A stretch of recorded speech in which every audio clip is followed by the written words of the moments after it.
अस्सलामुअलैकुम, I am Bilal Saeed from comfort arena YouTube channel. Viewers, आज की इस वीडियो में हम देखेंगे कि किस तरह से एक RDLC रिपोर्ट के अंदर अपने डाटाबेस को सॉर्ट करवा सकते हैं ग्रुप वाइज। क्या मतलब है इस बात का, आप देखिए। मैं यहाँ पर स्टार्ट करता हूँ अपने प्रोजेक्ट को।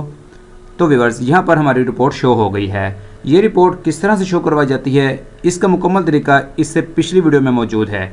अगर आपने वो वीडियो नहीं देखी तो काइंडली आप पहले उसको देखिएगा, उसका लिंक इसी वीडियो के नीचे डिस्क्रिप्शन में मौजूद है। उसके बाद आप फिर आज की इस वीडियो को कंटिन्यू कीजिएगा। तो यहाँ पर आप देख रहे हैं कि इस वक्त मेरे पास जो डाटा शो हुआ है इस तरह से बिल्कुल एज इट इज़ आ रहा है, जैसा कि मेरे माइक्रोसॉफ्ट एक्सेस के इस टेबल के अंदर मौजूद है। अब हम चाहते हैं कि इसकी शक्ल बन जाए कुछ इस तरह से। तो ये काम कैसे होगा, आइए सीखते हैं आज की इस वीडियो में। यहाँ पर हम आ गए हैं अपने विजुअल स्टूडियो के अंदर। यहाँ पर हमारे पास ये रिपोर्ट जो हमने डिज़ाइन की है, रिपोर्ट 2, इसको हमने यहाँ पर ले लेना है। इस तरह से मैं इसको सेलेक्ट कर लूँगा, यहाँ पर क्लिक करेंगे और यहाँ पर आ जाएंगे। ये 3 लाइंस जो बनी हैं यहाँ पर क्लिक करेंगे। राइट क्लिक यहाँ पर किया है मैंने, ऐड ग्रुप किया है और पेरेंट ग्रुप यहाँ पर ऐड किया है। यहाँ पर हमने क्या लेना है, हमने लेना है सिटी वाइज। हमने सिटी को सेलेक्ट कर लिया है। अब हम यहाँ पर इसको ओके करेंगे तो ये इस तरह से एक चीज़ हमारे पास बन के आ जाएगी। तो अगर इस सूरत में हम इसको ट्राई करते हैं स्टार्ट करके, देखिए हमारे पास क्या रिज़ल्ट आता है।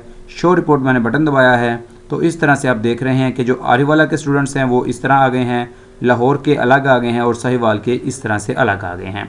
अब यही चीज़ हम चाहते हैं कि हमारे रो के ऊपर एक हेडर की शक्ल में आ जाए। तो बहुत आसान है, ये काम भी करके देख लेते हैं। वापस आ जाते हैं। यहाँ पर ये जो हमने ग्रुप बनाया है नीचे, इसको मैं राइट क्लिक करके डिलीट ग्रुप करूँगा। इस तरह से ये डिलीट हो जाएगा। फिर दोबारा से यहाँ पर क्लिक करें, राइट क्लिक करेंगे, ऐड ग्रुप हो जाएगा। पेरेंट ग्रुप यहाँ पर हम इस तरह से लगाएंगे।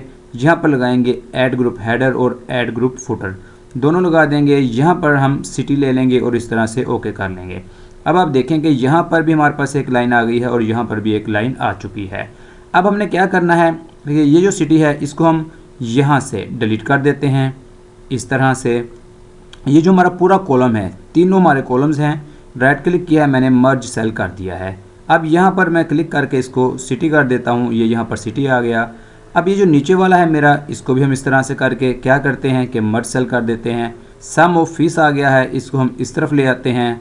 अब यहाँ पर हमारे पास सिटी का नेम और यहाँ पर इसका जो फीस का सम है वो आ जाएगा। तो इसको हम थोड़ा सा यहाँ से बोल्ड भी कर देते हैं और इसको भी बोल्ड कर देते हैं। ये वाला जो हमारा कॉलम है इसको हम इस तरह से हाइड कर देते हैं। इस तरह से हमारी एक रिपोर्ट तैयार हुई है। आइए इसको स्टार्ट कर लेते हैं। स्टार्ट किया है, यहाँ पर शो रिपोर्ट का बटन दबाया है तो आप देखिए ये बहुत मज़े वाली एक रिपोर्ट हमारे पास बन के आ गई है। आरिफ वाला यहाँ पर आया है, उसके स्टूडेंट्स यहाँ आए हैं, उनकी टोटल फीस यहाँ पर आ गई है। इस तरह से लाहौर का एक ग्रुप बना है, उनकी टोटल फीस यहाँ पर आई है। साहिवाल का जो ग्रुप है यहाँ पर, और इसकी टोटल फीस यहाँ पर हमारे पास आ गई है। तो इस तरह से आप अपनी RDLC रिपोर्ट में अपने डाटा को किसी भी कॉलम के हिसाब से ग्रुप कर सकते हैं।